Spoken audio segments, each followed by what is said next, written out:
शांति। Om Shanti. Mental wellness series के day 3 में आप सभी दिव्य आत्माओं का बहुत बहुत स्वागत है। आज मेंटल वेलनेस सीरीज में चर्चा का विषय है स्ट्रेस। आज हम स्ट्रेस पर चर्चा करेंगे कि स्ट्रेस को मेडिटेशन के थ्रू हम कैसे ओवरकम कर सकते हैं। इससे पहले के 2 सेशंस में एंगर और डिप्रेशन पर चर्चा हुई थी, जिसमें हमें दीदी जी ने बताया था कि कैसे हम फिजिकल एक्टिविटी के साथ साथ स्पिरिचुअलिटी का भी अभ्यास करके डिप्रेशन जैसी समस्याओं से निजात पा सकते हैं। मुझे आशा है कि आप सभी ने इन अभ्यासों की प्रैक्टिस की होगी। ऐसे ही और भी विषयों में हम आगे भी सेशन करते रहेंगे, जिसमें दीदी जी हमें मार्गदर्शन करेंगे। और मैं आप सभी से अनुरोध करती हूँ, सेशन के अंत में चैट बॉक्स में आप सभी को फीडबैक लिंक शेयर किया जाएगा, तो आप सभी अपने विचार फीडबैक फॉर्म के माध्यम से हम तक पहुंचा सकते हैं, ताकि ऐसे आगे दीदी जी के और अनेक विषयों पर हम सभी मार्गदर्शन लेते रहें। तो चलिए अब सेशन को आगे बढ़ाते हैं। हमारे बीच दिव्य आत्मा DK डॉक्टर कल्पना दीदी जी उपस्थित हैं। हम सभी दीदी जी के परिचय को पिछले 2 सेशंस में भली भांति जान चुके हैं, पर मैं जो भी नए भाई बहन जुड़े हैं उन्हें बताना चाहूंगी। दीदी जी माउंट आबू राजस्थान के ग्लोबल हॉस्पिटल में स्पिरिचुअल काउंसलर हैं, सीनियर राजयोगा टीचर के साथ साथ department head of spiritual and wellbeing है। ओम शांति दीदी जी। आज के इस सेशन में आपका बहुत बहुत स्वागत है। दीदी जी अब आप सेशन आगे शुरू करते हैं। नमस्ते and good evening all of you. बहुत अच्छा लग रहा है। पिछले 2 सेशंस में आप सभी का रिस्पॉन्स बहुत ही अच्छा था। जब पार्टिसिपेंट्स का रिस्पॉन्स अच्छा होता है, वो अलर्ट रहते हैं, तब यहाँ पर जो होस्ट करने वाला है उनको भी उमंग उत्साह बढ़ता है, और हमें भी जो हम डिलीवर कर रहे हैं, जो भी हमारी अंडरस्टैंडिंग है किसी भी एरिया में, तो उनको भी उमंग उत्साह बढ़ता है। Thank you for your active participation. मैं चाहूंगी कि अगर आप लोग अपनी वीडियोस ऑन करें तो हम आपको देख सकेंगे एंड ऐसे लगेगा कि हम आपसे बात कर रहे हैं। अच्छा लगेगा। वेरी गुड, बहुत अच्छा। तो आज का जो विषय है वो है स्ट्रेस। लास्ट 2 सेशन में जो हमने गुस्सा और डिप्रेशन की बात की, उसकी शुरुआत होती ही है स्ट्रेस से, तनाव से। तो ये जो मानसिक समस्याएं हम जिनका सामना करते हैं, कई बार हम अच्छी तरह से उन्हें एड्रेस नहीं कर पाते हैं या उन्हें समझ नहीं पाते हैं कि हमारे साथ हो क्या रहा है, और कंफ्यूजन में हम उनको ठीक करने की बजाय और ही ज्यादा वो हमारे में बढ़ती जाती है। जैसे अगर हमारे में फिजिकल कोई साइन हो तो हमें समझ में आता है कि हमें बुखार है, हमें सिर दर्द है, पेट दर्द हो रहा है, ये सारी चीजें हम समझ पाते हैं। लेकिन अगर हमें मानसिक रीति से कोई समस्या है तो उसे समझने में हमें दिक्कत महसूस होती है। सो उस चीज के लिए हमें अंडरस्टैंडिंग मिलती रहे, हम उस चीज को समझे, ये आवश्यकता है कि मुझे हो क्या रहा है, मैं किस लिए परेशान हूं, किस लिए मेरा मन उदास है, क्यों मुझे गुस्सा आ रहा है, क्यों मुझे नींद नहीं आ रही है, क्यों मेरा मन किसी चीज में नहीं लग रहा है। अगर हमारी इन मानसिक गतिविधियों को हम भली भांति जान पाते हैं, तब हम उनको ठीक करने की तरफ एक कदम बढ़ा रहे होते हैं। तो आज जो विषय है स्ट्रेस, हम जिसके बारे में बात करने वाले हैं, वो बहुत बहुत इम्पोर्टेंट है। इस विषय के बारे में आप सभी को बताने के पहले मैं जब सोच रही थी कि मैं आपको इस विषय को कैसे स्पष्ट करूं, तब मुझे एहसास हुआ कि स्ट्रेस तो हम सभी को पता है क्या होता है, मतलब अनुभव है हम सभी को चाहे गुस्सा हो या डिप्रेशन हो या एंजाइटी हो, इन सभी चीजों का थोड़ा थोड़ा अनुभव हम सभी को है। परंतु स्ट्रेस के साथ मेडिटेशन किस तरह से हमें हेल्पफुल हो सकता है, इस बात की चर्चा आज हम विशेष करेंगे। तो जैसा कि हम पिछले 2 बार से करते आ रहे हैं, सबसे पहले है सेल्फ एनालिसिस। तो मैं चाहूंगी आप सभी जो भी उपस्थित है इस सत्र में, वो शुरुआत हम आज रिलैक्सेशन से करें। सो मैं आप सभी को अनुरोध करूंगी, आप अगर वीडियो ऑन करेंगे तो अच्छा रहेगा। आप बैठिए आराम से किसी एक जगह पर, अपने शरीर को रिलैक्स कीजिए। मैं थोड़ी देर के लिए चाहूंगी कि आपको मेंटली और फिजिकली रिलैक्स कैसे होना है इसकी प्रैक्टिस करा दूं। तो अनुरोध है आप सभी से कि आप आराम से किसी एक जगह पर बैठ जाएं, रिलैक्स करें अपनी बॉडी को, गहरी और लंबी सांस लें।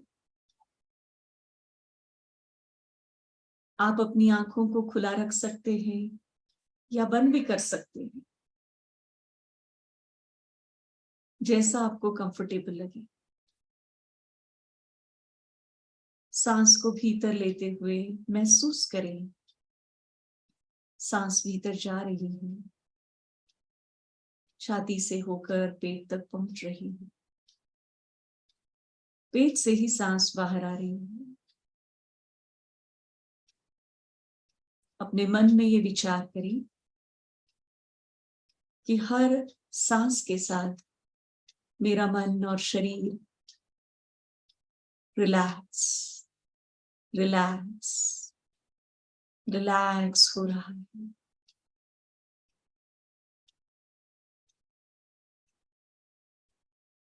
मेरी सांसें एक निश्चित गति के साथ आराम से चल रही है।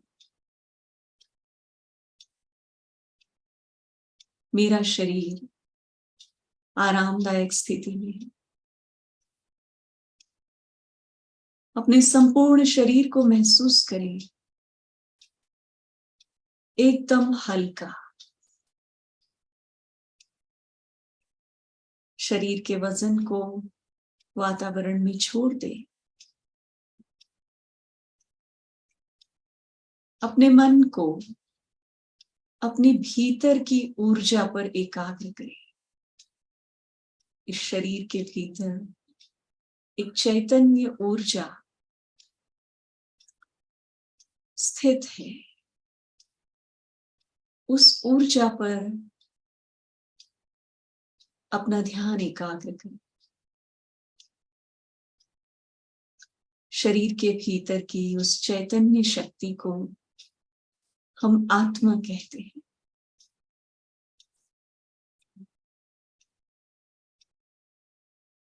आत्मा सकारात्मक शक्तियों से संपन्न है। अपने भीतर की उस पॉजिटिव एनर्जी को महसूस करें।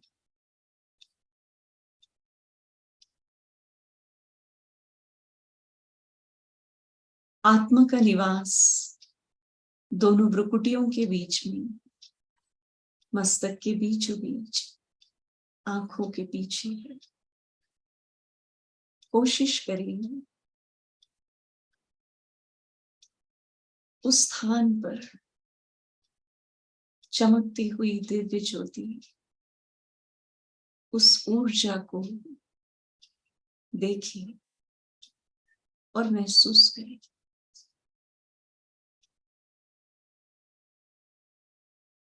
आत्मशक्ति सकारात्मक ऊर्जा से संपन्न है।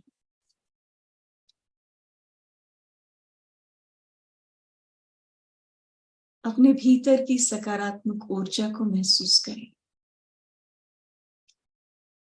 आत्मा शांति का केंद्र है।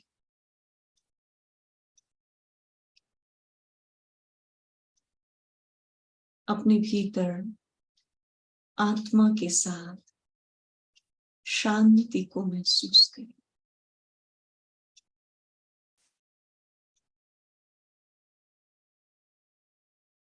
भीतर से गहरी शांति का अनुभव करें।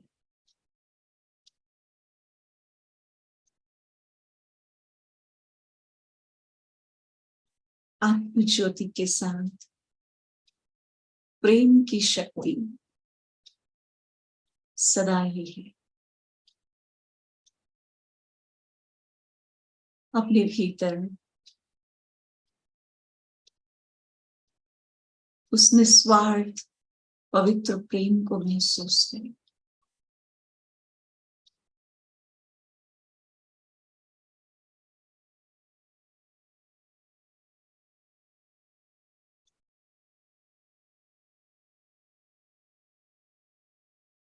हो जाए उस प्यार के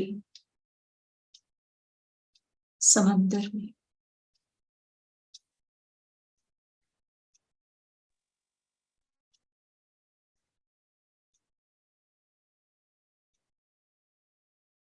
स्वयं में प्रेम भाव को महसूस करें।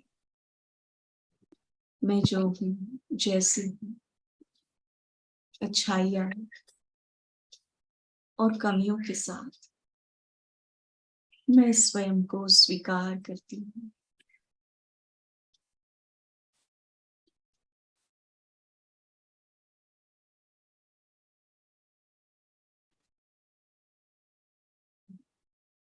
आत्म शक्ति के समान ही परमात्मा शक्ति भी प्रेम और शांति के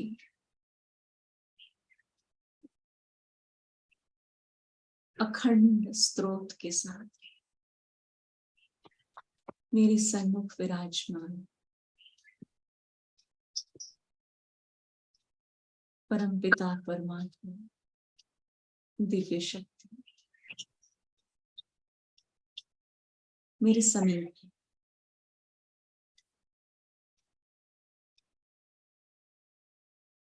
मैं सुरक्षित हूं उनके सानिध्य में, निश्चिंत हूं।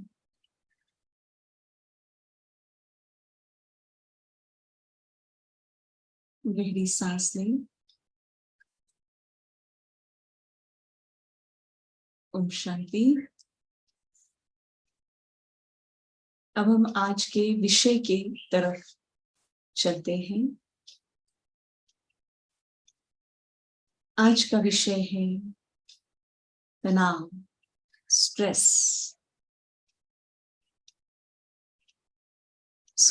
इस विषय के बारे में थोड़ा सा सोचिए कि स्ट्रेस, तनाव मेरे लिए, मेरे जीवन में उसका अनुभव कैसा है। जैसा कि हम जानते हैं कि हमारे सेशन में सेल्फ रियलाइजेशन होता है। स्ट्रेस के बारे में हम बहुत अधिक जानकारी प्राप्त करें, उससे भी ज्यादा ये इंपॉर्टेंट है कि मुझे तनाव का अनुभव किस तरह से होता है, ये जानना और समझना, क्योंकि उसमें मैं इन्वॉल्व हूं। लोगों को स्ट्रेस कैसे फील होता है, इससे ज्यादा अधिक जानना ये जरूरी है कि मुझे तनाव का एहसास कैसे होता है। तो हमें चेक करना है पिछले 2 हफ्तों में मैंने कितनी बार तनाव को महसूस किया। चेक करें। शांति से अभी हम रिलैक्स हो चुके हैं और एक बार पिछले 2 हफ्तों पर जब हम नजर डालते हैं तब हमें पता चलेगा कि कितनी बार मुझे तनाव का एहसास हुआ।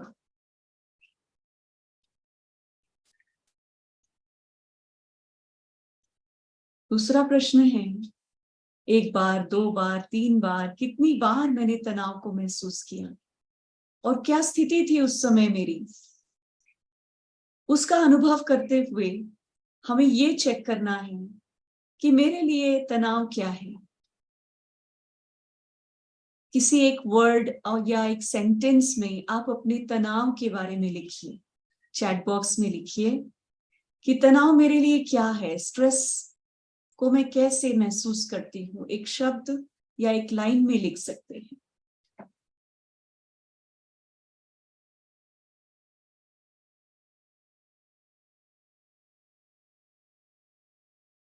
कि तनाव मेरे लिए क्या है।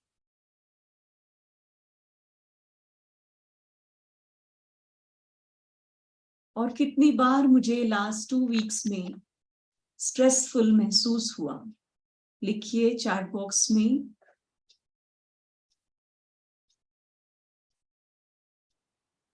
Lack of support, tension, anxiety, lack of support. Sonika ji ने लिखा है, बिल्कुल सही। उस समय हमें बहुत टेंशन या स्ट्रेस फील होता है। Unhappy, lack of joy due to pressure felt on mind, heart, body regularly. 2 बार उमा जी एंग्री फील किया है उन्होंने। चैट बॉक्स सभी के लिए ओपन है, इसीलिए सब लोग पढ़ रहे हैं, तो आप कंफर्टेबली डालिए। हम सारा ग्रुप एक दूसरे को समझ सकते हैं। महसूस किया, क्या है आपके लिए तनाव, क्या है? कुछ शब्दों में उसे एक्सप्लेन करें कि मेरे लिए तनाव ये है, मुझे ऐसा महसूस होता है, मैं गुस्सा करती हूँ, निराश हो जाती हूँ, नाराज, वेस्ट थॉट्स चलते रहते हैं। बिल्कुल सही। हर एक के लिए तनाव अलग हो सकता है। देखिए, कभी कभी हमें कुछ ऐसी चीजें अपने पर्सनल लाइफ में होती है तब तनाव होता है। जैसे कि कुछ दिनों से अगर मेरे बाल झड़ रहे तो इस बात से भी किसी को टेंशन हो सकती है। या कुछ दिनों से घर में कोई समस्या चल रही है जिसकी वजह से स्ट्रेसफुल माहौल है, तो मुझे स्ट्रेस फील हो रहा है। सो किसी के लिए बहुत छोटी सी बात भी स्ट्रेस का रीजन हो सकती है, और किसी के लिए थोड़ी बड़ी बात तनाव का रीजन हो सकती है। तो आप जितना चैट बॉक्स में लिखेंगे उतना अधिक महसूस होगा, पता चलेगा कि आपको किस तरह से तनाव महसूस होता है या टेंशन आप फील करती है। वेरी गुड, लिखिए। कोई ऐसा है ग्रुप में नींद ना आना, इस तरह से तनाव को महसूस करते हैं? कभी कभी बच्चों की वजह से स्ट्रेसफुल फील करते हैं, फैमिली में कुछ प्रॉब्लम्स है, रिलेशनशिप प्रॉब्लम्स है, तब भी स्ट्रेस महसूस होता है। कोई आपका कहना नहीं मानता है, या जैसा आप सोचती है वैसा आपके जीवन में नहीं होता है, आपकी एक्सपेक्टेशंस पूरी नहीं होती है, खुद से नहीं होती है। कई बार कुछ लोग मेडिटेशन करते हैं, अगर मेडिटेशन ठीक से नहीं होता है या मेडिटेशन के टाइमिंग्स को आप मिस कर जाती है तो भी तनाव होता है। तो कई सारे रीजंस हैं। अब तीसरी चीज आइडेंटिफाई करना है, मुझे तनाव क्यों होता है, मुझे स्ट्रेस क्यों फील होता है, रीजंस बताइए, क्या कारण है, छोटा या बड़ा, कोई भी कारण हो सकता है। जी लिखिए, या कोई स्पीकर ऑन करके बोल भी सकते हैं।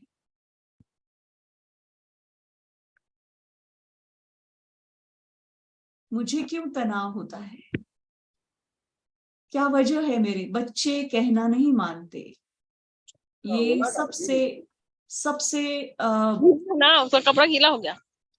कॉमन रीजन है लोगों के बीच में टेंशन को फील करने का, क्योंकि आजकल के बच्चे हवा में कुछ चलेगा ना तब सूखेगा, सब सूख जाएगा। No reason but probably habit of unnecessary worry despite God being there. अच्छा ओके, कोई रीजन नहीं है, लेकिन आदत हो गई है टेंशन लेने की।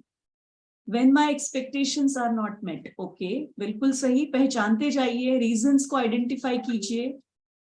देखिए, हम थोड़े लोग हैं ग्रुप में और हम चाहते हैं कि सभी लोग पार्टिसिपेट करें ताकि हम इस सब्जेक्ट को अच्छी तरह से समझकर मेडिटेशन की तरफ बढ़े। बिल्कुल लिखिए, लिखिए, या फिर स्पीकर ऑन करके बोलिए कि तनाव क्यों होता है।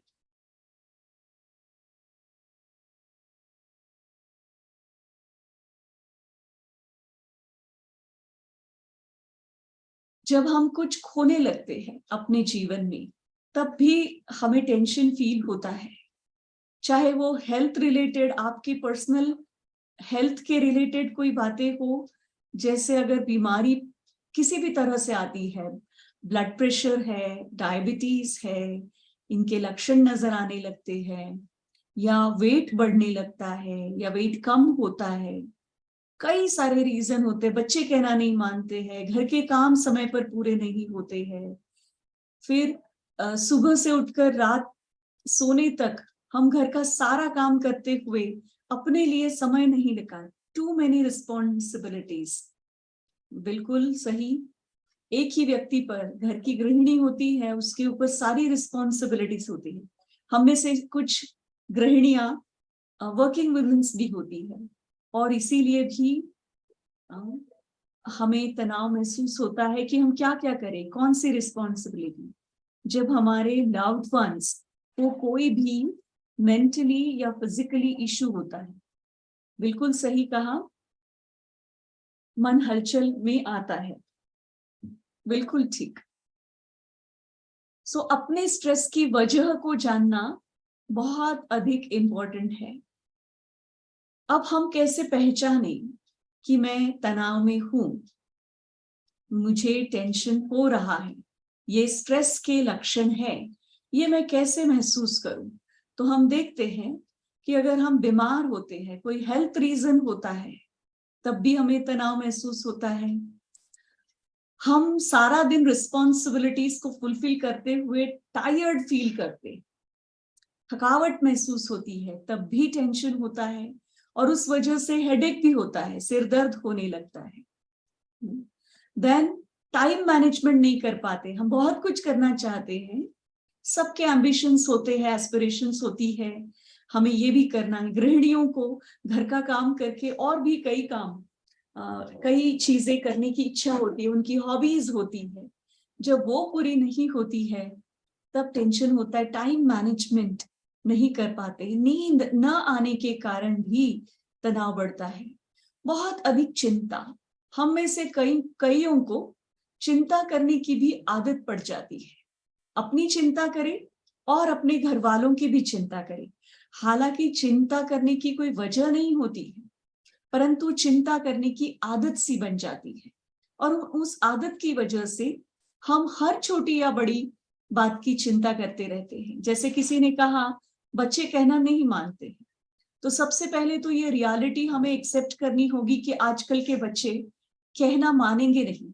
हाँ, लेकिन जब वो हमें देखते हैं कि हम डिसिप्लिन्ड लाइफस्टाइल जीते हैं, हम सब कुछ अच्छे से करते हैं, हम मेडिटेशन करते हैं, हम खुश रहते हैं, हम रिलैक्स रहते हैं, तो उनके लिए एक डेमोन्स्ट्रेशन होता है कि वो भी इस तरह से हमें फॉलो करें। तो बच्चे हमारा कहना कब मानते हैं? जब वो हमें रिस्पेक्ट करते हैं, और कोई भी बच्चे हमारा रिस्पेक्ट तभी करते हैं जब हम अपनी लाइफ को डिसिप्लिन के साथ जीते हैं। कई बार हमें बेवजह की डर हम पालते हैं, उन डर की वजह से भी हमें टेंशन महसूस होता है। किस किस तरह के डर हो सकते हैं ये आप सभी जानते हैं। डर असफलता का है, डर फ्यूचर का है, डर रिलेशनशिप में अगर कोई प्रॉब्लम है या कोई अनबन है, उसका भी डर महसूस हो सकता है। कई बार फाइनेंशियल रीजन से भी, फाइनेंशियल अगर स्टेबिलिटी नहीं है, हमारे बहुत सारे ओवरड्यूज हो गए हैं और हम अपने मनी को मैनेजमेंट नहीं कर पा रहे हैं, तो भी हमें स्ट्रेस महसूस होता है। सो अब हमें ये सीखना है कि कैसे अपने हेल्थ को मैनेज करना है डिसिप्लिन के साथ। दूसरा, टाइम मैनेजमेंट। सारे दिन में मुझे 24 आवर्स ही है, परंतु उसमें अपनी रिस्पॉन्सिबिलिटीज को फुलफिल करते हुए टाइम को मैनेज करना। और मनी मैनेजमेंट, सबसे इंपॉर्टेंट चीज ये है जिसको अगर हम सीखते हैं तो हमारे तनाव, स्ट्रेस थोड़ा कम हो सकता है। तो अब हम सबको एक रिफ्लेक्टिव एक्सरसाइज करनी है कि मेरे स्ट्रेस लेवल को मुझे पहचानना है। Excuse me. सो 1 से 10 में हम अपने आप को नंबर दे कि मेरा स्ट्रेस लेवल कौन से नंबर पर है, और चैट बॉक्स में लिखे कि मेरा स्ट्रेस लेवल इस नंबर पे है। Please be active, the group is requested to be active. Participants are requested to be active. So अपने सोनिका जी ने आइडेंटिफाई किया 7, 5, 6, 4, लिखिए, हर एक को लिखना है 3, वेरी गुड, 7,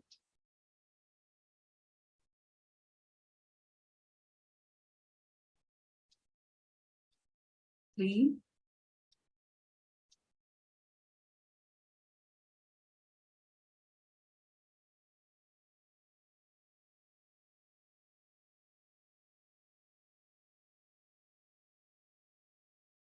दूसरे प्रश्न को कंसिडर ना करें, इस समय हम उस प्रश्न की चर्चा नहीं करेंगे, लेकिन आज हम केवल अपने स्ट्रेस लेवल को पहचानेंगे।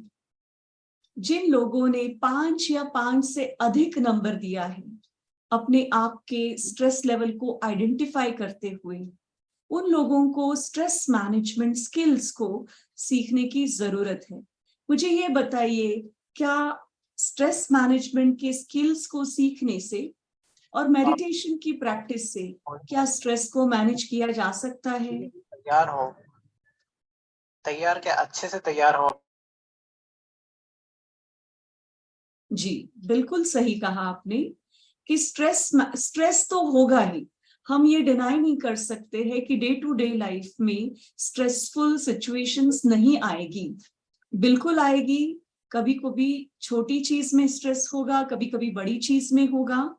तो डे टू डे लाइफ में स्ट्रेस को क्रिएट करने वाली सिचुएशंस तो आएगी ही, लेकिन अगर हम स्ट्रेस मैनेजमेंट स्किल्स को सीख लेते हैं और मेडिटेशन की प्रैक्टिस करते रहते हैं, तो हम अपने स्ट्रेस लेवल को कम कर सकते हैं या फिर उसे खत्म भी कर सकते हैं, क्योंकि हमें वो स्किल्स आ गए हैं। तो अगला स्टेप ये है कि स्ट्रेस किसे कहा जाता है, ये हम पहचानें। Stress is a form of pain that comes to tell me that there is something I need to change.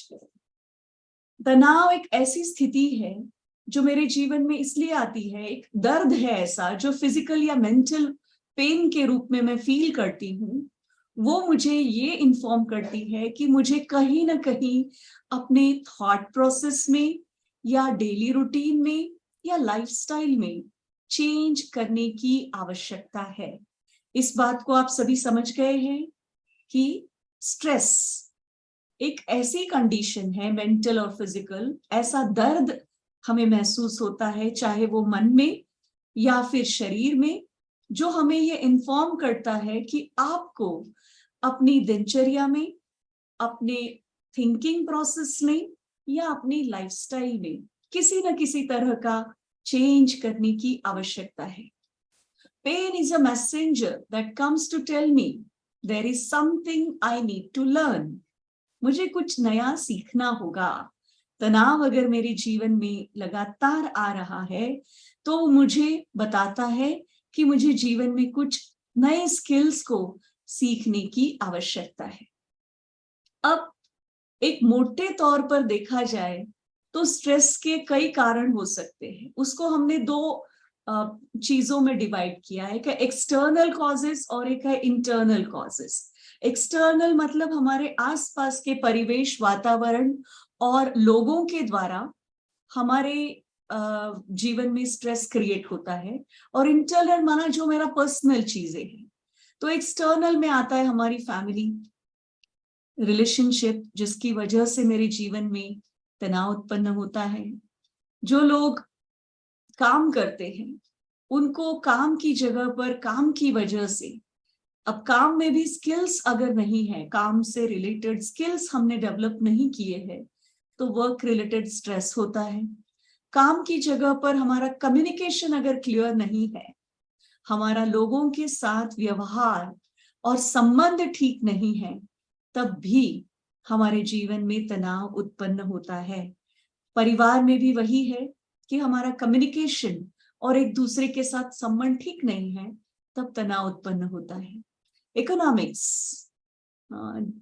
हम देखते हैं सोसाइटी में महंगाई बढ़ रही है, सब चीजों के प्राइजेस राइज हो रहे हैं और मैं अपने मनी को उसके साथ मैनेज नहीं कर पा रही, फाइनेंशियल क्राइसिस हो रही है, तब भी मेरे जीवन में तनाव उत्पन्न होता है। फाइनेंशियल क्राइसिस के साथ एक चीज और ऐड होती है, वो है डेप्ट। कई लोगों को कर्ज लेकर अपने शौक पूरे करने की आदत होती है। जैसे मैं जहाँ इस हॉस्पिटल में जहां पर काम करती हूँ, हमारे पास मजदूर कुछ काम करते हैं, लेबरर्स है, वो लोग अक्सर अकाउंट्स ऑफिस से या किसी से भी लोन लेते हैं अपने घर के खर्चे पूरे करने के लिए। लेकिन कई बार वो लोन शादी के लिए या किसी की मृत्यु के बाद गांव को भोजन खिलाने के लिए भी लेते हैं, जो कि जरूरी नहीं है। अगर आपकी हैसियत नहीं है तो आप दिखावे के लिए कुछ ऐसी चीजें करते हैं जिसके लिए आप लोन लेते हैं और फिर लोन चुकता न करने की वजह से आपको तनाव या टेंशन। तो मैं आप सभी के सामने मेंशन करना चाहूंगी, पिछले कुछ दिनों में हमने एक न्यूज सुनी कि मुंबई के एक बहुत बड़े फिल्मकार जिनका अपना स्टूडियो था, उन्होंने आत्महत्या कर ली। उनके ऊपर हजारों करोड़ रुपयों का लोन था जो वो चुका नहीं पाए और इसीलिए उन्होंने आत्महत्या की। तो न्यूज में ये चर्चा का विषय बन गया था और कई लोग इसके लिए उस व्यक्ति को खुद को दोषी महसूस कर रहे थे, जब वास्तव में देखा गया कि उनका लोन कम था, लेकिन लोन के ऊपर जो किस्तें न चुकाने की वजह से जो टैक्स बढ़ता जा रहा था या उसकी लोन ज्यादा बढ़ता जा रहा था, चक्रवृद्धि ब्याज बढ़ता जा रहा था, उसकी वजह से उनका कर्जा कुछ ज्यादा हुआ। तो इकोनॉमी या फाइनेंशियल क्राइसिस भी हमारे लाइफ का एक ऐसा रीजन हो सकता है। हालांकि हमारे पास इतने, तो हम सभी अपने आप को चेक करें कि हमको ये आदत तो नहीं है कि अपनी जरूरतों को पूरा करने के लिए हम उधार लेकर वो काम करते हैं, तो टेंशन होना स्वाभाविक है। लाइफ में कुछ मेजर चेंजेस होते हैं।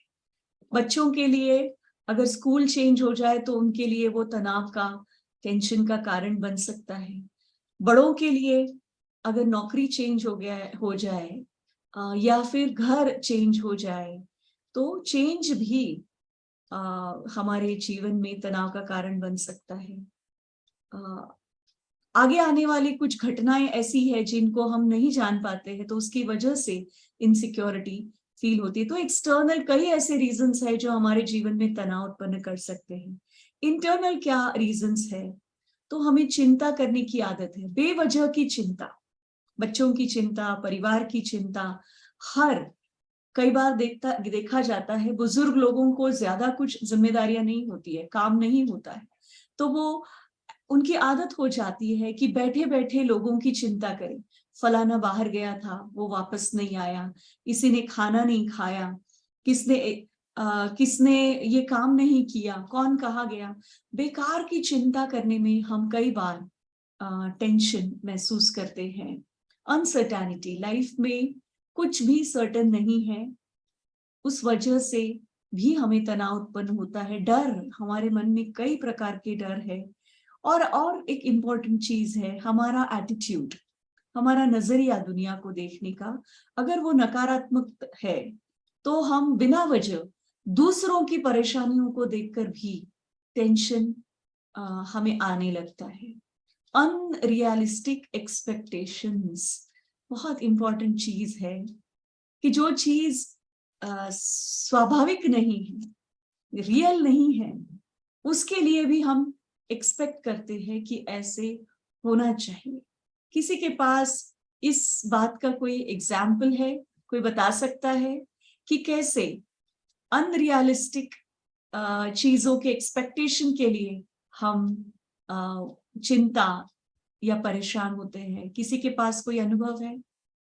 Be active in a group. सोचिए कि हमारे अनरियलिस्टिक गोल क्या होते हैं जिसको कि हम हासिल नहीं कर पाएंगे, हमें पता है, लेकिन हम उसके बारे में बार बार सोचते रहते हैं। जैसे अभी मौसम ठीक नहीं है, बारिश हो रही है, बारिश रुक जाए, हाँ, बारिश ना हो, बारिश मुझे अच्छी नहीं लगती, वेदर की वजह से भी कई बार हम टेंशन को फील कर सकते हैं। तो बहुत सारी ऐसी चीजें हैं जो अनरियलिस्टिक है, जिसकी एक्सपेक्टेशन हम करते हैं। एक माँ और बेटा मेरे पास आए, जो दोनों ही शिक्षित थे, लेकिन वो पत्नी, जिनके पति ने अचानक हार्ट अटैक से शरीर छोड़ा। अब 1 साल हो गया उनको शरीर छोड़े हुए, लेकिन अभी भी उनको रोना आता है, सारा समय वो रोते रहते हैं और बार बार यही कहते हैं कि वो वापस आ जाए। बेटा कहता है मेरे पापा वापस आ जाए, और पत्नी कहती है मेरे हस्बैंड जिन्होंने शरीर छोड़ा है, मुझे ऐसे लगता है कि वापस आ जाए। ये कितना अनरियलिस्टिक एक्सपेक्टेशन है। हम जानते हैं कि कोई भी व्यक्ति जिसकी मृत्यु हुई है वो वापस नहीं आएगा, और हम पढ़े लिखे हैं, समझदार हैं, ज्ञान को भी समझते हैं, फिर भी ऐसी एक्सपेक्टेशन के साथ हम रोते हैं और चाहते हैं कि वो वापस आ जाए। तो इसे अनरियलिस्टिक एक्सपेक्टेशंस कहते हैं। स्ट्रेस को समझना है हमें। सब प्रकार के स्ट्रेस हानिकारक नहीं होते हैं। एक यू स्ट्रेस होता है जो मैनेजेबल स्ट्रेस होता है, जो जब कभी हमें कोई काम करना होता है, इंपॉर्टेंट काम करना होता है, तो हम सब तरह से तैयारी करते हैं और थोड़ा सा तनाव महसूस करते हैं कि ये कैसे होगा। लेकिन वो तनाव, वो थोड़ा सा स्ट्रेस जो हमें होता है, वो हमारी ग्रोथ के लिए होता है, हमारे कॉम्पिटेंस को, हमारे स्किल्स को एनहांस करने के लिए होता है। जैसे फॉर एग्जाम्पल मुझे आपके साथ स्ट्रेस के बारे में बात करनी थी, तो अक्सर हमें ख्याल आता है कि मेरी ऑडियंस क्या है, कौन सी है, किस प्रकार की है, मैं उनको कितना डिटेल में ये सारा एक्सप्लेन करूं और कितना उनको फायदा होगा। तो इस वजह से मन में जो विचार चलते तो थोड़ा सा तनाव महसूस होता है, बट वो तनाव अच्छा होता है, उसे यू स्ट्रेस कहते हैं, जो कि हमारी स्किल्स को, कॉम्पिटेंस को एनहांस करता है। तो वो यू स्ट्रेस है। डिस्ट्रेस किसको कहते हैं? जो कि ऐसा तनाव महसूस करते हैं हम जो अनकंट्रोलेबल होता है, हम चाह कर भी उसे रोक नहीं पाते, जिसमें ओवर थिंकिंग होती है, बहुत ज्यादा सोचते हैं हम एक ही बात के बारे में, ऐसा क्यों हुआ, ऐसा नहीं होना चाहिए था, मेरे साथ ही ऐसा होता है। ये सोच सोच के हम स्ट्रेसफुल फील करते हैं और इसीलिए हम अपने तनाव को कंट्रोल नहीं कर सकते। उसको डिस्ट्रेस कहते हैं, जो काफी लंबे समय तक चलता है, ओवरवेल्म करने वाला है, आपके दिल की धड़कन को बढ़ाने वाला है, आपके ब्लड प्रेशर को बढ़ाने वाला है, और ये स्ट्रेस डिस्ट्रक्टिव होता है। फिर तीसरा नंबर आता है एक्यूट स्ट्रेस का, जो कभी कोई ऐसी घटनाएं होती है जिससे हम इमीडिएट रिस्पॉन्स करते हैं और हमें उससे भय लगता है, थ्रेट महसूस होता है, कोई चैलेंज है हमारे सामने जिसको फेस करते समय हमारा इमीडिएट रिस्पॉन्स स्ट्रेसफुल होता है। कभी कभी किसी को तनाव की वजह से पसीना छूटता है, हार्ट बीट फास्ट हो जाती है, या कोई अचानक हुई घटना को देखकर एकदम उस तनाव को झेल नहीं पाते हैं, उसको अक्यूट स्ट्रेस कहा जाता है। एंड एक प्रकार का जो स्ट्रेस होता है उसको हम क्रॉनिक स्ट्रेस कहते हैं। जैसे ongoing exposure to stress may seem unforgiving, मतलब कि हम अपने आसपास के चीजों को, व्यक्तियों को, परिस्थितियों को, वो हमारे में कैपेसिटी ही नहीं है सहन करने की, रेजिलियंस नहीं है। इस वजह से हम हमेशा तनाव में ही अपने आप को महसूस करते हैं, स्ट्रेस में ही महसूस करते हैं। उसको हम क्रॉनिक स्ट्रेस कह सकते हैं। तो बहुत जल्दी मैं ये एक्सप्लेन करना चाहूंगी कि हम सभी मनुष्य जो जीते हैं उनमें ABC टाइप के लोग होते हैं। पर्सनालिटी को अगर हम चेक करें तो कुछ A टाइप के लोग होते हैं। A पर्सनालिटी टाइप होता है जो सेल्फ ड्रिवन होते हैं, बहुत एम्बिशियस होते हैं, बहुत सारे काम एक साथ करना चाहते हैं, कॉम्पिटिटिव होते हैं, उनकी एक्सपेक्टेशंस खुद से और दूसरों से ज्यादा होती है, उनको बहुत कुछ बहुत जल्दी अचीव करने की इच्छा होती है और वो उसके लिए बहुत सारे रिस्क लेते हैं। सारे दिन में जो जनरल लोग अगर 2-3 काम करेंगे तो वो 10 काम करना चाहेंगे और सब में उनको एक्यूरेसी चाहिए, सब में उनको एक्सेलेंस चाहिए, सब काम वो उससे वो सक्सेस 100% चाहते हैं। तो वो ए टाइप की पर्सनालिटी के लोग होते हैं जो ज्यादा स्ट्रेस में रहते हैं और जिसके कारण उनको कई सारी बीमारियों का भी सामना करना पड़ता है। हाई ब्लड प्रेशर है, डायबिटीज है, कैंसर जैसी बीमारी के लिए, और ज्यादातर इन लोगों में हार्ट डिजीज देखे जाते हैं। हार्ट अटैक इनको जल्दी प्रोन होते हैं वो हार्ट अटैक की सिचुएशन से। दूसरे टाइप के लोग हैं जो इजी गोइंग होते हैं, थोड़े इमोशनल होते हैं, फ्लेक्सिबल होते हैं, रिलैक्स रहते हैं।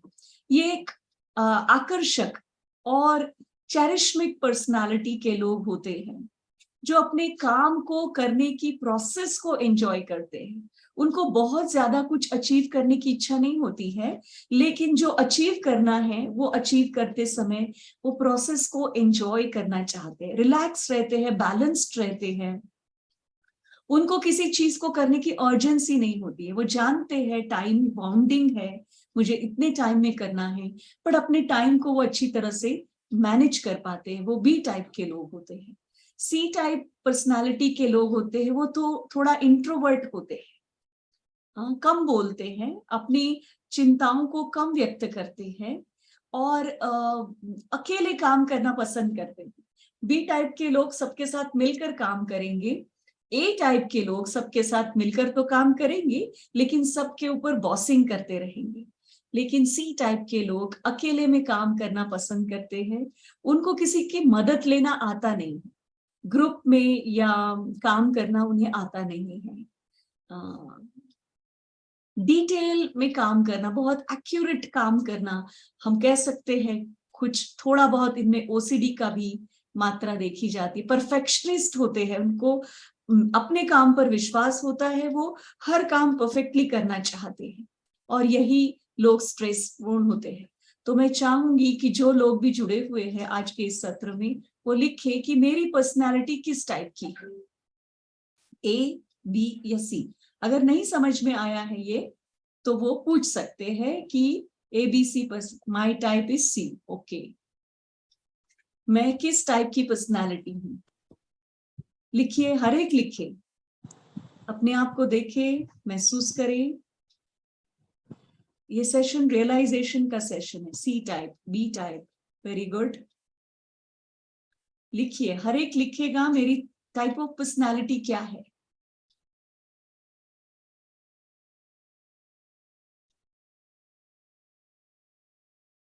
लिखिए, मैं जानना चाहती हूं किस टाइप की पर्सनालिटी के लोग सामने बैठे हैं।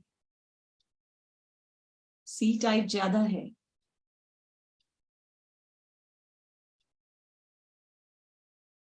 सी, okay. Initially B but now सी।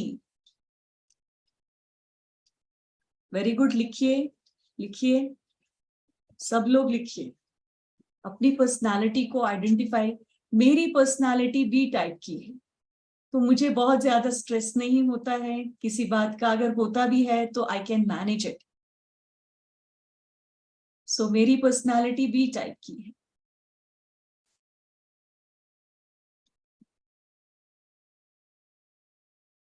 ये जो सेशन है इसमें केवल जानकारी हासिल नहीं करनी है, अपने आप को एनालाइज करना है, अपने आप को चेक करना है कि मुझ में किस तरह के लक्षण हैं। तो काफी सारे लोगों ने लिखा कि वो सी टाइप के हैं। ए टाइप के लोग वैसे भी कम होते हैं। हाँ, एक व्यक्ति ने लिखा है कि वो ए टाइप के हैं। जो ए टाइप पर्सनालिटी के लोग हैं उनको हार्ट डिजीज होने की संभावना ज्यादा होती है, क्योंकि स्ट्रेस और प्रेशर जो अपने ऊपर वो ले लेते हैं उसका असर उनके हार्ट पर, लंग्स पर, पैनक्रियास पर बहुत अधिक पड़ने के कारण ब्लड प्रेशर उनका हाई होता है।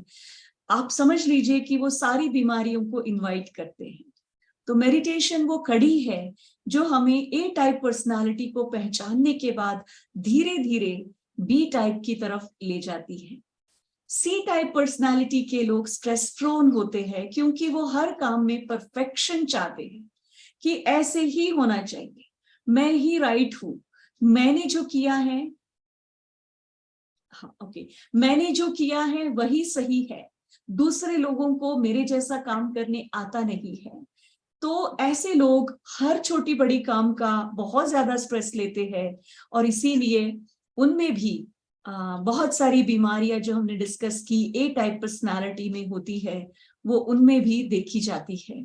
तो आप सभी ने कोशिश की है अपनी पर्सनालिटी को आइडेंटिफाई करने का। मेडिटेशन वो कड़ी है या मेडिटेशन वो ब्रिज है जो हमें अपनी पर्सनालिटी को पहचानने के बाद धीरे धीरे हम बी टाइप पर्सनालिटी की तरफ ले जाते हैं। वैसे भी कहा जाता है बी पॉजिटिव, हमारा ब्लड ग्रुप भी होता है बी पॉजिटिव और वो काफी कॉमन ग्रुप है। तो अगर हम लाइफ में पॉजिटिव रहते हैं, रिलैक्स रहते हैं, तो मेरा अपना अनुभव ये है कि जो काम आप रिलैक्स रहकर करते हैं, पॉजिटिव माइंडसेट के साथ करते हैं, उस काम में सक्सेस भी मिलता है और हम उस काम करने के प्रोसेस को भी एंजॉय कर पाते हैं। काम हमारे लिए एंटरटेनमेंट हो जाता है और हम बहुत खुश रहने लगते हैं। तो अपनी पर्सनालिटी को पहचान कर देखिए, ए टाइप पर्सनालिटी के लोग जो होते हैं उनकी लाइफ में फ्लक्चुएशंस ज्यादा होते हैं। वो हर वक्त भागते रहना चाहते हैं, कुछ ना कुछ करते रहना चाहते हैं, वो शांति से बैठ नहीं सकते हैं। मेडिटेशन उनके लिए पॉसिबल नहीं होता है, वो 5 मिनट भी शांति या एकाग्रता का अनुभव नहीं कर सकते हैं।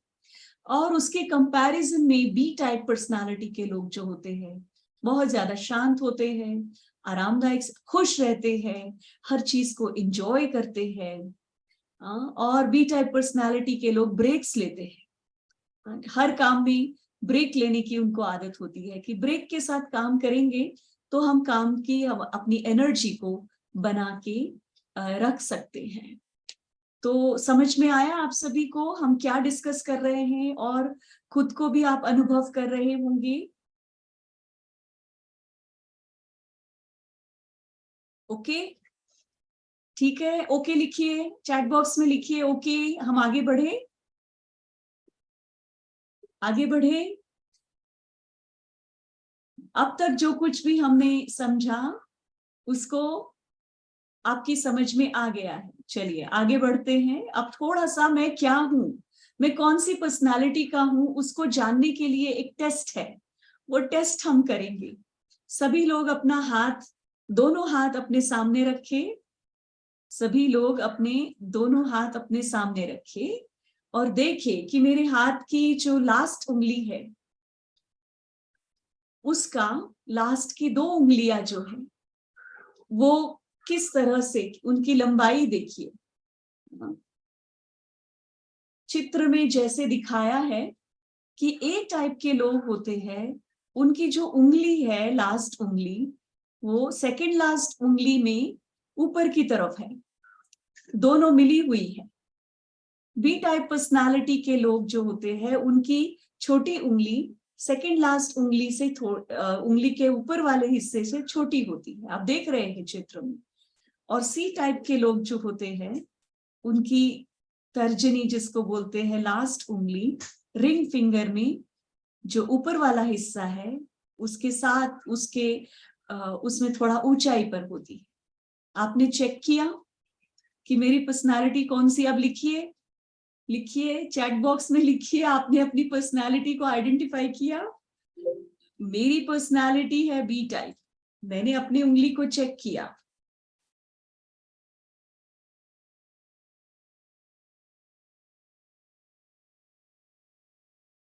देखिए ए टाइप पर्सनालिटी के लोग काफी है। Very nice. Very good, very good. देखिए अभी आइडेंटिफिकेशन इजी हो रहा है, पहले थोड़ा आइडेंटिफाई करना मुश्किल हो रहा था, लेकिन अब अपने आप को आइडेंटिफाई करना आसान हो रहा है। Wonderful, great. एनी हैंड, आप लेफ्ट हैंड देख सकते हैं और राइट हैंड भी देख सकते हैं, दोनों हाथों को देख सकते हैं। देखिए बहुत सारे लोगों ने आइडेंटिफाई किया, टाकलंय बघा जरा। हाँ भी ए टाइप पर्सनालिटी है। अब जो ए टाइप के हैं उन्हें सावध होना पड़ेगा, उन्हें बिल्कुल कॉशियस होना पड़ेगा। अपनी हेल्थ, मेंटल और फिजिकल हेल्थ को एनहांस करने के लिए उनको मेडिटेशन प्रैक्टिस की काफी जरूरत है। ओके, स्ट्रेस को हमने देखा, स्ट्रेस वर्सेस हार्मनी। अब हमने बहुत सारी चीजों को जाना है। जब हम एंजाइटी फील करते हैं तो हमें हार्मनी के लिए एक्सेप्टेंस की प्रैक्टिस करने की जरूरत है। जब हम गुस्से को फील करते हैं तब हमें पीस के प्रैक्टिस की जरूरत है। जब हमें ईगो आता है, एरोगेंस आता है, तब हमें सेल्फ एस्टीम को प्रैक्टिस करने की जरूरत है। जब हमें अटैचमेंट फील होती है बच्चों से, पति से, परिवार से, फलाने व्यक्ति से अटैचमेंट फील होती है, फिंगर कैन बी चेंज्ड, कि कोई लिख रहा है finger can't be change sister लेकिन हम अपने साइकोलॉजिकल माइंडसेट को तो चेंज कर सकते हैं, अपने विचारों को तो चेंज कर सकते हैं, वो हमारे हाथ में है। मेडिटेशन हमें वो कराता है। देखिए एडिक्शन है तो डिटर्मिनेशन की आवश्यकता है। बिट्रेयल फील करते हैं हम, किसी ने हमें धोखा दिया है, तो हमें फेथ को प्रैक्टिस करने की जरूरत है ना। देन हम बायस्ड है, हम किसी के प्रति बायस्ड है, ये फलाना व्यक्ति ऐसा ही है, तो वहां पर जस्टिस की प्रैक्टिस करने की जरूरत है। कंप्लेनिंग मोड में है, हम अक्सर कंप्लेन करते हैं, ये ठीक नहीं है, ये ठीक नहीं है, वेदर ठीक नहीं है इसलिए मुझे प्रॉब्लम है, ये व्यक्ति ठीक नहीं है इसलिए मेरी लाइफ में प्रॉब्लम है। कंप्लेनिंग मोड को अंडरस्टैंडिंग मोड में ले जाने की जरूरत है। जब हम कंफ्यूज्ड होते हैं तब माइंड में क्लैरिटी की जरूरत है। कंपटीशन जब हम करते हैं दूसरों के साथ तो कंप्लीटिंग की जरूरत है, हम अपने आप को कंप्लीट करते जाए instead of competing with others. And then carelessness को केयरफुल और चीयरफुल होने की जरूरत है। क्रिटिसाइजिंग हमारा अप्रोच है तो एप्रिसिएटिंग अप्रोच की जरूरत है। डाउटफुल है तो ट्रस्ट को डेवलप करने की जरूरत है। डिमांडिंग नेचर है तो डोनेट करने की आदत को बढ़ाने की जरूरत है। डिग्रेड फील करते हैं हम तो सेल्फ रिस्पेक्ट को बढ़ाने की जरूरत है। आप प्रेशर फील करते हैं तो रिलैक्स रहने की जरूरत है। पेन फील करते हैं तो प्लेजर की जरूरत है, और पैनिक फील करते हैं तो काम और कूल की रहने की जरूरत होती है। यहाँ पर मेडिटेशन का काम शुरू होता है। मेडिटेशन वो मैजिक है जो आप सभी को, मैजिकल टूल है जो हम सभी अगर रोज डायरेक्ट प्रैक्टिस में लाते हैं, रेगुलर प्रैक्टिस में लाते हैं, तो हम अपने आप को ए टाइप पर्सनालिटी से बी टाइप पर्सनालिटी की तरफ ले आ सकते हैं, सी टाइप से बी टाइप में लेकर आ सकते हैं। तो last but not the least, मेरे पास मुझे एक कविता मिली तो मैंने उसे अपने पास सेव करके रखा। Ask me how I feel about my self. मुझे पूछो मैं अपने बारे में कैसा महसूस करती हूँ। खुश महसूस करती हूँ, रिलैक्स्ड महसूस करती हूँ। तो स्ट्रेस को पहचानने के लिए तो अपने आप में वो इलनेस को हम पहचाने। Ask me about my sleeping habits, ask me about my joint pain, ask me about my nausea, ask me about my heartburn and indigestion, ask me about my million trips to the bathroom, ask me about my weight, ask me about my brittle nails, beating the nails and my thinning hairs, अपने बालों के झड़ने की गति को पहचाने। Ask me why I am so tired. Ask me about the medication I have to take for the rest of my life. Ask me about my depression and my awful mood swings, and I will tell you all about the invisible illness that I struggle with. Every day. So ये सारे science है जो stress की तरफ हमें lead करते हैं। इसलिए और उसका एक ही उपाय है और वो है meditation. So meditation, how it helps reducing stress. So meditation word जो है वो मेडरी इस लैटिन वर्ड से आया है, जिसका अर्थ है हील दाई सेल्फ। हमारी बॉडी और माइंड अपने आप को हील करते हैं दो चीजों में, एक है नींद के दौरान और दूसरा है मेडिटेशन के दौरान। इसीलिए मेडिटेटर्स थोड़ा कम नींद ले तो भी चल जाता है, लेकिन जो मेडिटेशन की रेगुलर प्रैक्टिस नहीं करते हैं उनको अपनी नींद पर ध्यान देने की जरूरत है। परंतु अगर मेडिटेशन और स्लीप को हम बैलेंस करते हैं तो हम अपनी बॉडी और माइंड को हील कर सकते हैं। हम सभी जानते हैं कि सारा दिन काम करने से, एक्टिव रहने से हमारी फिजिकल एनर्जी खर्च होती है और मेंटली एक्टिव रहने से हमारी मेंटल एनर्जी खर्च होती है। हम सभी के पास मोबाइल है। जब हम मोबाइल को यूज करते हैं तो मैंडेटरीली हमें उसे चार्ज करने की जरूरत पड़ती है। उसी तरह से हम जब अपनी फिजिकल और मेंटल एनर्जी को यूज करते हैं तो उसे चार्ज करने की जरूरत हमें होती है, और वो चार्जिंग नींद में और मेडिटेशन में होता है। इसीलिए हम सभी के लिए नींद बहुत इंपॉर्टेंट एस्पेक्ट है, जिससे गहरी नींद लेने का अभ्यास होना चाहिए और मेडिटेशन का अभ्यास होना चाहिए। तो meditation to heal thyself. अब मेडिटेशन, राजयोगा मेडिटेशन की तरफ किस तरह से हम आगे बढ़ सकते हैं? राजयोगा मेडिटेशन हमें लर्निंग जो भी होती है किसी भी नई चीज की, वो 3 स्टेप्स में होती है: जानना, समझना और रियलाइज करना। तो मेडिटेशन भी क्या हमें जानना, समझना और रियलाइज करने की तरफ ले जाता है? तो वे रियल सेल्फ को जानना, सुप्रीम सेल्फ को जानना, and the world drama and my role in this world drama. तो knowing, understanding and realising. Yes, so learning की जो प्रोसेस है उसमें हमें जानना, समझना और महसूस करना। बट क्या जानना है? अपने आप को जानना है, परमात्मा को जानना है, इस विश्व नाटक को जानना है और इसमें अपने रोल को जानना है, उसी को समझना है और उसी का अनुभव करना है। क्यों मेडिटेशन की इतनी आवश्यकता क्यों है? स्ट्रेस मैनेजमेंट है, चाहे डिप्रेसिव स्टेट को एनालाइज करके उसको मैनेज करना है, चाहे अपने एंगर पर काम करना है। तो वाई मेडिटेशन? मेडिटेशन इसलिए इंपॉर्टेंट है क्योंकि हम जी रहे हैं ऐसी दुनिया में जिसमें कंपटीशन है, कन्फ्रंटेशन है, कॉम्प्लिकेशन है, कॉन्ट्राडिक्शन है, कंफ्यूजन है, कॉन्फ्लिक्ट्स है, कमिटमेंट्स है एंड करप्शन है ना। So we are living in the world of C. All the negative C's are in front of us.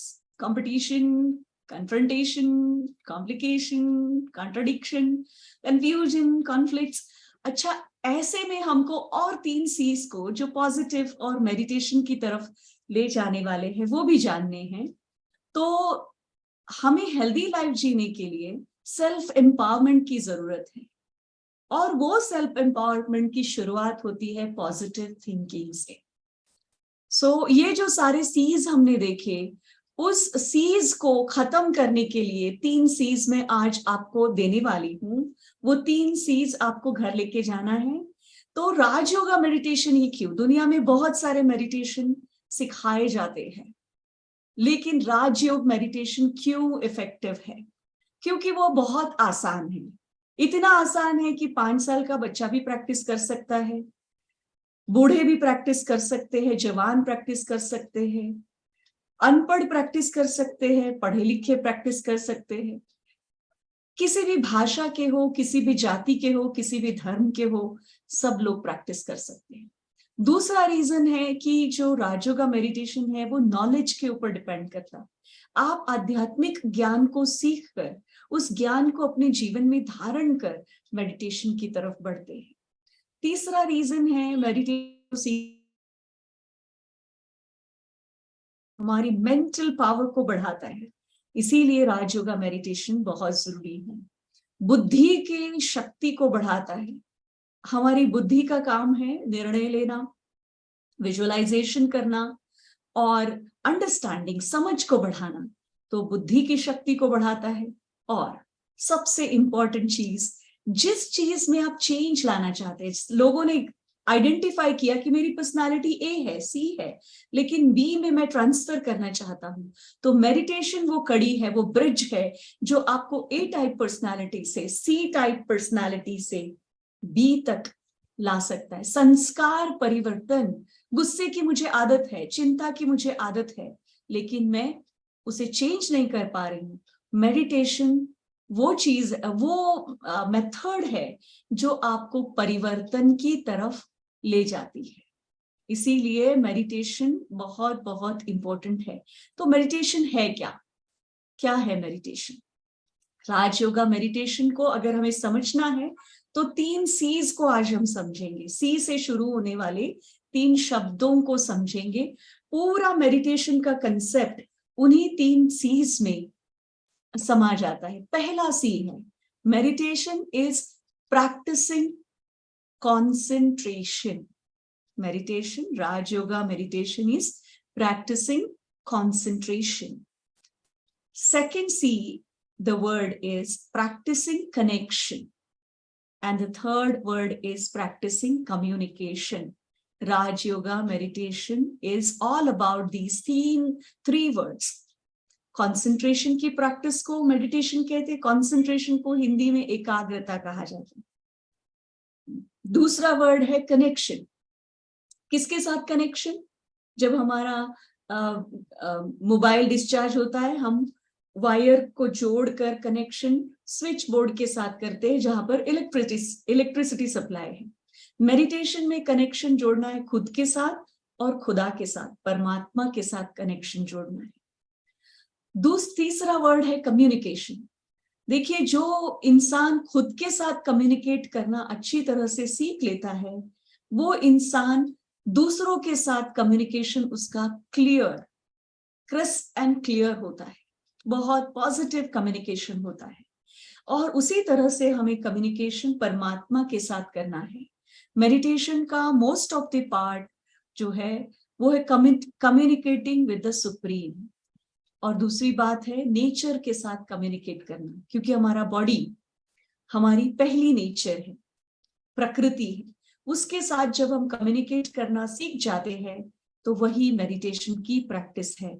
So I invite all of you to practice meditation regularly in your life, so to achieve stress-free, depression-free, and anger-free life, relaxed. Thank you very much.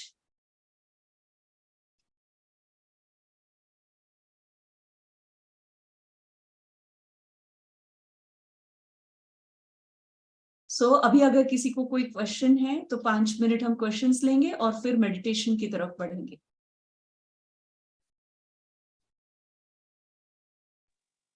हम शांति दीदी जी, question लेने से पहले मैं एक विशेष सूचना देना चाहती हूँ। जो भी नए भाई बहन मेडिटेशन सीखना चाहते हैं, वो सेशन के अंत में चैट बॉक्स में व्हाट्सएप लिंक शेयर किया जाएगा, जिसमें राज योगा मेडिटेशन सीखने के लिए लिंक शेयर किया जाएगा, जिससे आप ऑनलाइन 7 डेज राज योगा मेडिटेशन सीख सकते हैं। और जो भाई बहन यूट्यूब लिंक भी लेना चाहते हैं सेशन डे 1 और डे 2 का, तो वो यूट्यूब लिंक भी आपको ग्रुप में शेयर कर दिया जाएगा। दीदी जी कैरी ऑन, कंटिन्यू। ओके, तो मेडिटेशन की तरफ बढ़े। मैं चाहूंगी कि आप थोड़ा सा म्यूजिक ऑन करें, हल्का लाइट म्यूजिक ऑन करें, ताकि जो कमेंट्री हम यहाँ से देंगे उसके साथ कनेक्शन को फील किया जा सके।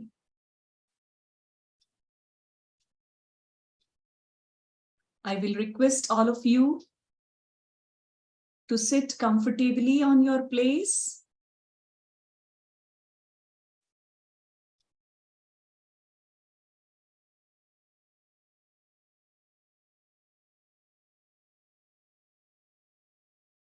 गहरी और लंबी सांस लें। रिलैक्स करें अपने मन और शरीर को।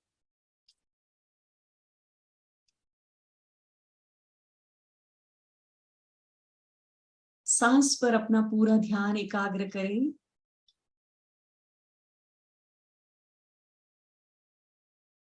सिर से लेकर पांव तक अपने शरीर को, हर पार्ट को रिलैक्स रिलैक्स रिलैक्स फील करें।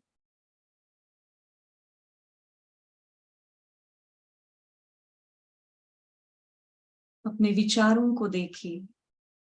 मेरे मन में इस समय किस तरह के विचार चल रहे हैं? क्या मैं इस समय जहां हूं, जो काम कर रही हूं, उसके ही विचार चल रहे हैं, या मन कहीं भटक रहा है, भाग रहा है? कोई और विचार मेरे मन में तो नहीं आ रहे हैं? चेक कर।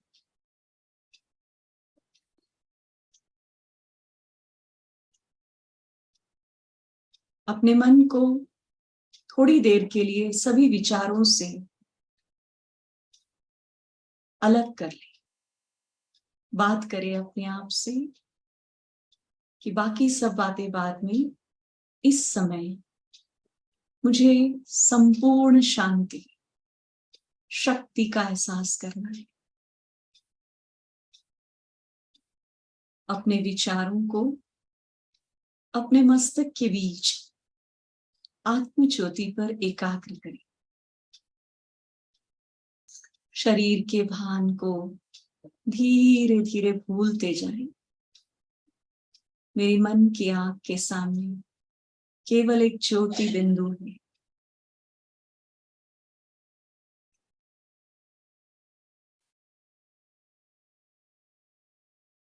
शरीर नश्वर है, आत्मा अविनाशी शक्ति, मेरा असली अस्तित्व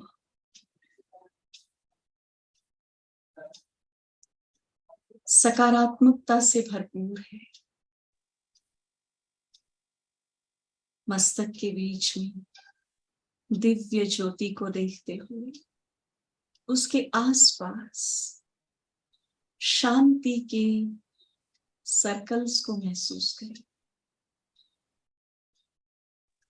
शांति,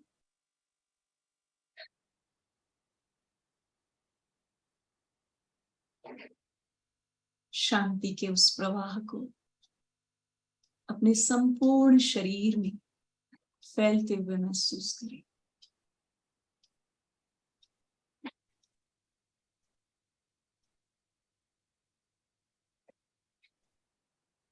मेरा मन शांति के विचारों से भरपूर है।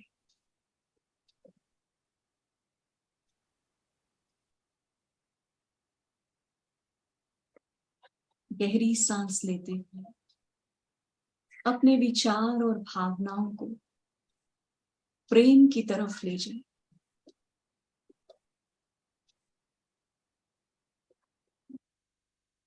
सेल्फ लव को फील करें। I accept myself. I love myself. The pure, unconditional love. मैं अपने आप को अब समझने लगी हूं। जो हूं, जैसी हूं, मैं खुद को एक्सेप्ट करती हूं।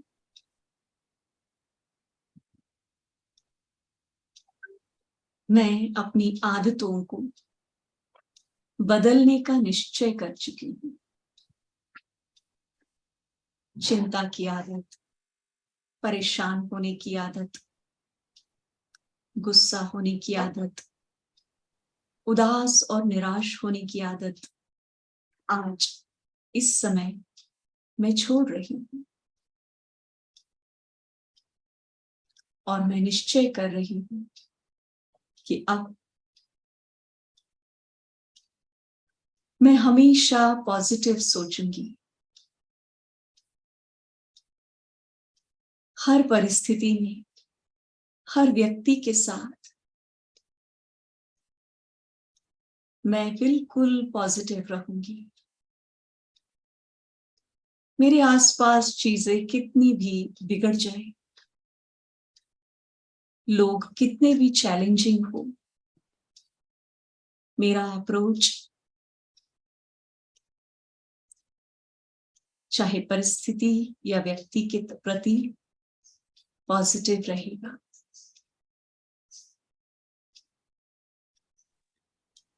मैं सारा दिन खुश रहने का अभ्यास करूंगी। खुश रहना मेरा अधिकार है, वो मुझसे कोई छीन नहीं सकता। मुझ में हर प्रकार के उतार चढ़ाव को सहन करने की शक्ति बढ़ रही।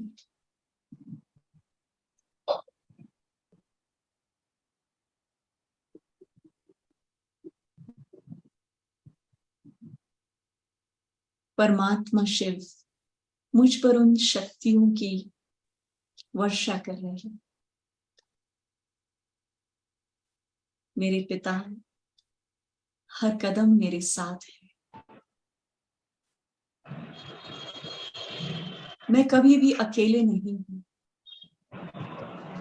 परम सत्ता, परम शक्ति मेरे साथ है।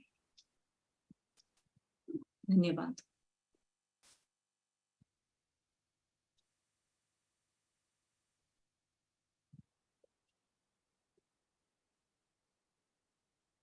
ओम शांति। सीरीज में एक बहन ने चैट बॉक्स में एक क्वेश्चन पूछा है कि अटैचमेंट और सेल्फलेस लव को थोड़ा सा एक्सप्लेन क्या? कीजिए। अटैचमेंट एंड सेल्फलेस लव को थोड़ा सा एक्सप्लेन कीजिए। बिल्कुल सही प्रश्न है कि हमें इसमें फर्क पता नहीं चलता है। अटैचमेंट क्या है? जहां भी हमें जिस भी व्यक्ति के साथ अटैचमेंट होती है, उस व्यक्ति के साथ कुछ भी अच्छा या बुरा होता है। अच्छा होने पर हम बहुत ज्यादा एक्साइटेड हो जाते हैं, सबको उसके बारे में सुनाते हैं, और कुछ बुरा होता है तो सबसे ज्यादा हम अफेक्टेड होते हैं, हमें दर्द होता है। चाहे वो अपने बच्चे हो, पति हो, या फैमिली का कोई भी मेंबर हो, जिसके साथ आपकी अटैचमेंट है, वो आपको दर्द या तकलीफ महसूस कराती है। उन्होंने आपसे बात नहीं की, आपको बुरा लगता है। उन्होंने आपको इग्नोर किया, आपको बुरा लगता है। उन्होंने आपको टाइम नहीं दिया, आप डिस्टर्ब होती है। वो अगर आपसे कुछ दिनों तक दूर रहे तो आपको तकलीफ होती है। ये अटैचमेंट की निशानी है। प्रेम बहुत ही ऊंची और शुद्ध भावना है, जिसमें व्यक्ति स्वतंत्र होता है। चाहे मैं जिससे प्रेम करती हूं वो व्यक्ति भी स्वतंत्र है, और मैं भी उसके प्रभाव से स्वतंत्र हूं। इसी को सच्चा प्रेम कहते हैं। प्रेम जो है सच्चा, वो कभी भी बंधन नहीं डालता है। तुम ऐसे ही करो, तुम वैसे ही करो, तुम ये नहीं करो, तुम वो नहीं करो। नहीं, प्यार निश्चिंत रहता है कि मैं जिससे प्यार करती हूँ वह व्यक्ति चाहे कहीं भी हो, किसी के भी साथ हो, मैं जानती हूँ हमारा प्यार सच्चा प्यार है। वो गलत नहीं करेगा या उसके साथ कुछ भी गलत नहीं है। प्रेम बंधन नहीं डालता है। प्रेम जब हमें किसी से होता है और वो एकदम शुद्ध और पवित्र होता है, तब हम उस व्यक्ति को लेकर निश्चिंत रहते हैं। कभी हमें उनकी चिंता नहीं सताती है, या कभी उनकी याद नहीं सताती है। तो ये प्रेम की निशानियां हैं। आप भी थोड़ा सा इस पर चिंतन कीजिए कि जहां मुझे दर्द होता है, दुख होता है, वो रिलेशन अटैचमेंट है। जहां मैं अपने स्पेस में रहती हूं और सामने वाले को उसकी स्पेस में रहने की इजाजत देती हूं, वो प्यार है। ठीक है?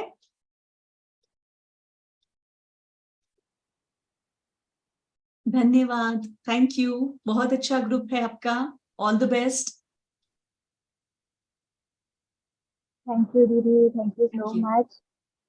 और भी भाई बहनों का चैट बॉक्स में आ रहा है कि मेडिटेशन के सेशंस और भी आगे चलते रहे।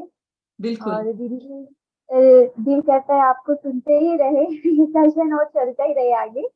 जी और जी, तो सभी भाई बहनों से रिक्वेस्ट है कि वो फीडबैक फॉर्म जरूर शेयर करें ताकि हम दीदी जी के साथ और भी आगे सेशन कंटिन्यू कर सकें और भी अच्छे अच्छे टॉपिक पर हम जो है चर्चा करते रहेंगे। ओके, धन्यवाद, ओम शांति।